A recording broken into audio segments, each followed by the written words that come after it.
আসসালামু আলাইকুম। আমি ডাক্তার কাজী ফেরদৌস। জ্বর কি কোনো রোগ, সে সম্পর্কে আমি এখন গুরুত্বপূর্ণ আলোচনা করব। আমার আইডিটা আপনারা অবশ্যই ফলো দিয়ে রাখবেন। আমি নিত্য নতুন প্রোডাক্ট সম্পর্কে আলোচনা করে থাকি। জ্বর কি কোনো রোগ?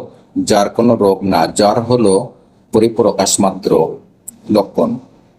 জ্বরকে আমরা দুটি ভাগে ভাগ করে থাকি, ভাইরাস ও ব্যাকটেরিয়া।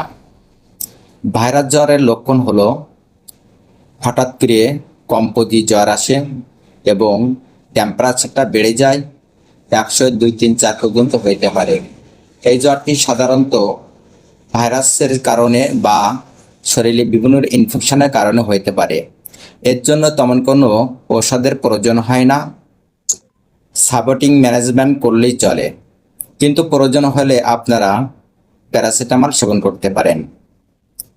ব্যাকটেরিয়া ব্যাকটেরিয়া জ্বরের লক্ষণ হলো আস্তে আস্তে টেম্পারেচার বৃদ্ধি পায় এবং এই জ্বরটি সাধারণত পানি প্রবাহিত জন্ডিসের কারণে প্যারাটাইফয়েড জ্বর হইতে পারে, মশা মাছি কামড়ে হইতে পারে এবং ঠান্ডাজনিত নিউমোনিয়ার কারণে হইতে পারে। এই জ্বরের অ্যান্টিবায়োটিকের প্রয়োজন হয়। এরকম যদি সমস্যা দেখা যায় অবশ্যই নিকটস্থ স্বাস্থ্য কমপ্লেক্স অভিজ্ঞ ডাক্তারের পরামর্শ নেবেন।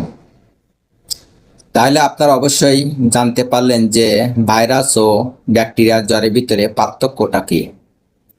আমার এই ভিডিওটি যদি আপনাদের কাছে ভালো লেগে থাকে অবশ্যই লাইক কমেন্ট শেয়ার করবেন। এটি শেয়ার করে দেবেন যাতে আমার অন্যান্য ফেসবুক বন্ধুরা তাদের পরিবারে যদি এরকম কারোর জ্বর এসে থাকে তার জন্য আমার আলোচনা শুনে তারা বুঝতে পারে যে কোনটা ভাইরাস এবং কোনটা ব্যাকটেরিয়া জ্বর। সবাই ভালো থাকেন, সুস্থ থাকেন। আল্লাহ হাফেজ।